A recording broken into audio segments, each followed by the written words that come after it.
Okay guys, so in this video, I'm gonna explain to you why your Etsy sales are still so inconsistent, even though you're continuously uploading new Etsy products. And we're gonna talk about how to fix this issue without continuing to guess. So this is the exact same method which I taught Shada, who was right where you were, struggling with inconsistent sales, making just $25 on Etsy, to now doing $19,000 months on the platform. But the question is, how did she actually do it? And what is this strategy? And so I wanted to make it as simple as I possibly could for you guys. So I boiled it down into 3 main pillars, which you can apply to your own business, no matter what business or what products it is that you're currently selling on Etsy. And we're gonna start straight away now with pillar number 1. And so if your sales are super inconsistent right now, the problem normally isn't, I just need more products. The problem normally is, I'm just guessing too much. And so you probably upload something, hope that it hits, hope that it makes sales, but then when you look, you see that it just doesn't. And so then what do? We've all been there. You then upload another random product based on another guess. And then you do that 50 times, 100 times, maybe even like 300 plus times. And then before you know it, you've built a whole shop full of just random products. And what does random products create? Random, inconsistent sales and inconsistent income. And I can say this confidently, guys, because it was the exact same thing that happened to me. So trust me, I've been there. And so there's one thing that you need to understand, right? And I had to understand this myself. Etsy starts giving you positive buyer intent signals way before you start making a ton of sales, right? And to start scaling the business to anything meaningful, you need to know exactly what these buyer intent signals are and how to use them. And so there's 3 main buyer intent signals that really matter on your shop, and you need to understand exactly what they are, okay? Number 1, if you have any products that are getting a ton more organic visits than any of the rest of your products, even if you haven't made a single sale yet, right? Say maybe you got 50 listings and you haven't made a single sale, but there's say 3 or 4 listings that are picking up a lot more visits than any of the other listings. Those listings have some positive buyer intent signals. That's the first thing you need to consider. Then is favorites. So again, take the same example, but if you notice some listings are starting to pick up more favorites than all of your other listings, even if they're not making sales, that is still positive buyer intent signals. And then of course, you've got the golden standard, which is sales. And I'm not talking about, if a listing's making hundreds of sales, right? Sometimes even if a listing has just made 2 sales, right? And all of your other listings has made, hardly any, it shows that that listing is standing out. And that's a listing that has high levels of buyer intent signals. And I see it a lot when I review other people's shops. They've got these listings on the shop as a new store with positive buyer intent signals, but they take no notice of it and they just go ahead and make another 10 random designs that's got nothing to do with anything that already exists on the shop that's doing well. And so especially when you're a newer shop, and I mean like under 500 sales, right? If you've got any products that have these positive buyer intent signals, you need to start taking notice of them. And you need to start treating them like winners, right? Early winners. And when I say treat them like early winners, this is what I mean. First of all, start making more listings in different variations of the listing that is doing well. So for example, if I had dragon clip art product that was doing well, right, organically, I would then see that. And instead of going creating, say, a pack of witches or a pack of knights, for example, I would first of all focus on creating 10 more dragon clip art sets as my first point of call, because I know that there's a demand and I know that I'm ranking all those search terms with the products that I'm creating in that area. And then secondly, let's take that same example, right? Dragon clip art pack that's doing well for me. I then start to look at other products I can make that would complement that product on the store. So this could be, for example, dragon style papers, right? Or dragon patterns or backgrounds, or bigger dragon bundles of artwork or dragon SVGs, You basically just want to take the concepts that are working well and the areas and then scale based on that first. And then you go to try and some new areas, but always base it on what you see positive buyer intent signals on first, because that's always going to give you the highest likelihood of a positive return on the time that you're going to put into your shop. And so now you might be thinking, right, okay, Alfie, that's fine. That's All good, mate. No worries. But how do I actually track that in a proper way to know what's working? And guys, I've sorted this out for you.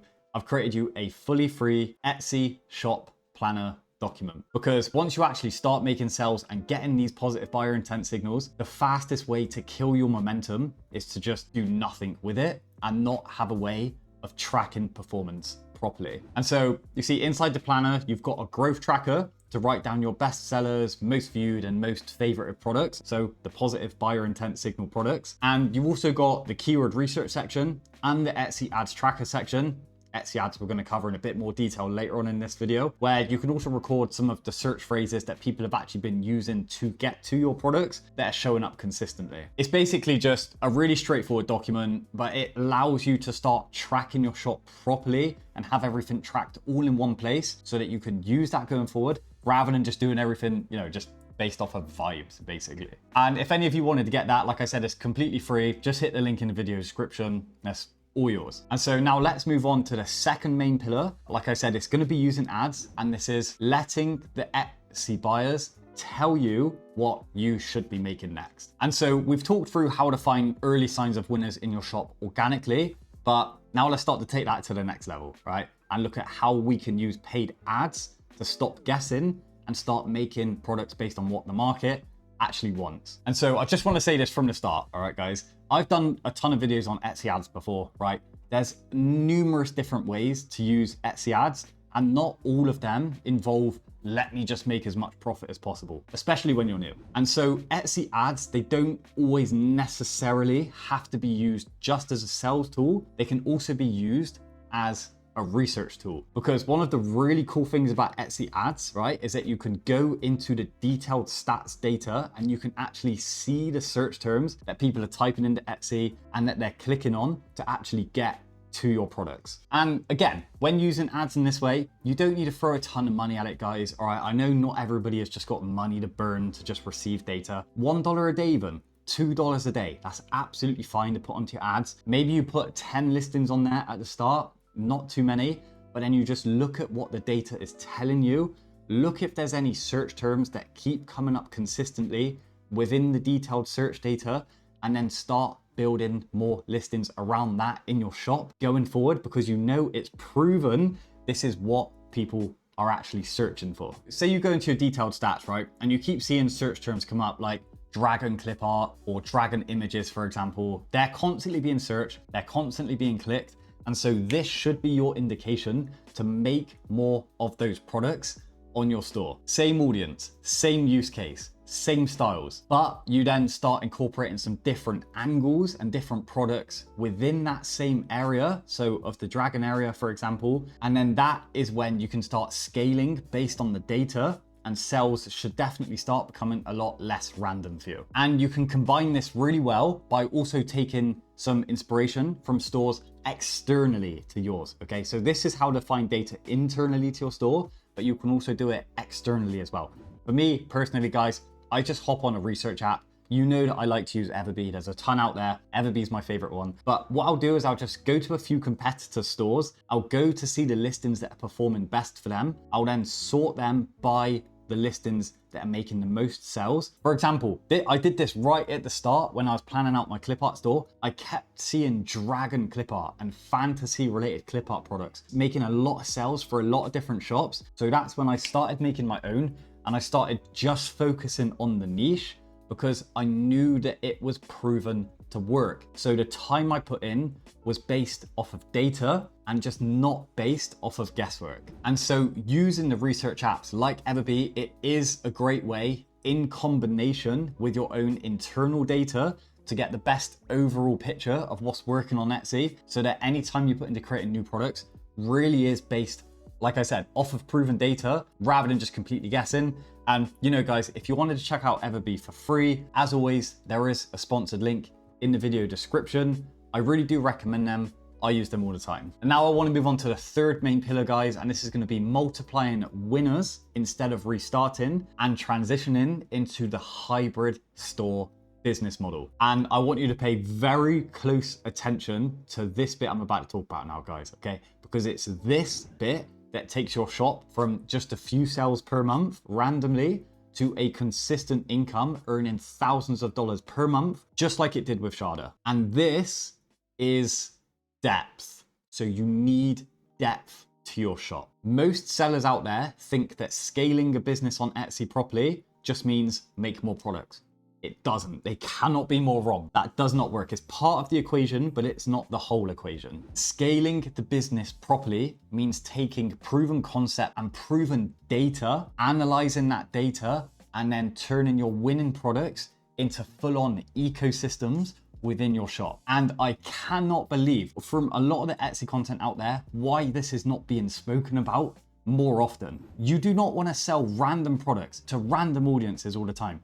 You need to really get focused and scale your shop out in this way long term. Because once Etsy starts learning about what your shop has to offer, what your main audience is, how customers interact with your products, and what sort of customers buy your products and then buy more, they can show your products to more of that audience. That works both organically and it works with ads. And that is something that only happens when you scale out your shop based on a specific audience profile and not just going out there trying to sell everything to everybody. And furthermore, guys, on top of this, again, I can't believe I never hear this being said more. Once you have a shop for a specific audience and you have lots of products in your shop that audience can buy, what happens? They go to your shop and they don't just buy one product, they buy multiple at a time, right? I show you the examples of my own stores, right? This completely works. And it's also so incredibly logical. And not only do they do that, guys, they then come back to your shop to buy time and time and time again. And it's having that improved returning customer rate, which helps you scale so much faster in the long run. And I know I say this in a lot of videos in the past as well,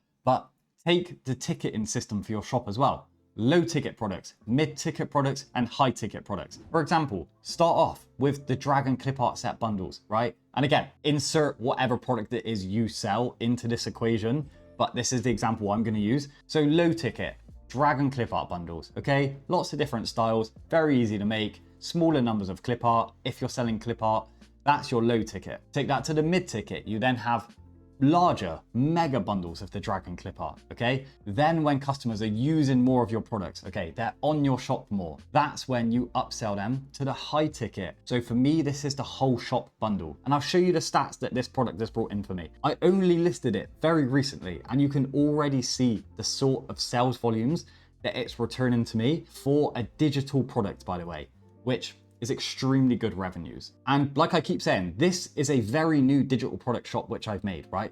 Only around about 100 listings in it. But again, it's bringing in this level of income through whole shop bundle products, through bigger bundle products. And like I keep saying, guys, I say it because it really does work. And then once you're at that point, when you're making more sales consistently, or at least you're making consistent sales every month, then you go into the fun bit, which is the hybrid business model expansion. So this is exactly what we did with Shada. We did this with Fion store. We did this a lot of other seller stores as well, and it works extremely well. You start with the very low friction, very easy to sell, very easy to make, low budget digital products. You start finding out what works well. You start using that to discover your niche, right? Discover your target audience. And then you start to incorporate the POD physical products. Why do we do this? Because they have a much higher profit margin and they generate much more revenue for your shop.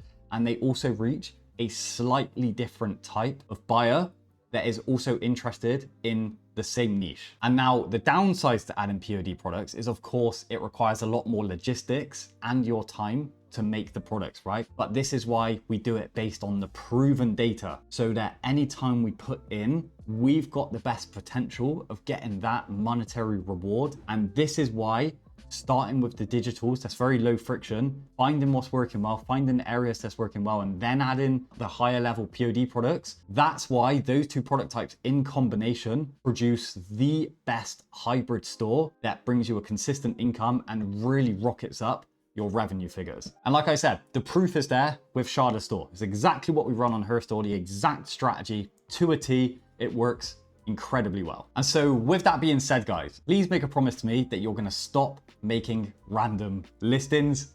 Please use the search data, use the keywords, use the analytics, right? Look at it like a business owner and scale based off of the data not based off of the guesswork. And if you wanted the full process, guys, exactly what I teach, exactly what people like Theon, like Sharda, like Richie have been following and using to a T to get proper results, then that's exactly why I created the Etsy Accelerator. Everything is step by step, takes all of the guesswork out of everything for you. And so if you are serious about making a proper income on Etsy, guys, and really getting to that next level, then there's going to be a form in the video description. Just click on the link, fill it out. We'll see if we're a good fit to work together. And if you wanted to see in depth from Sharda herself, how we managed to scale her store to the levels that she's bringing in now, then check out this video here, guys. I think it'll really help you. It's a full interview. Otherwise, take care. I love you all. Thank you so much for watching. I'll see you on the next one.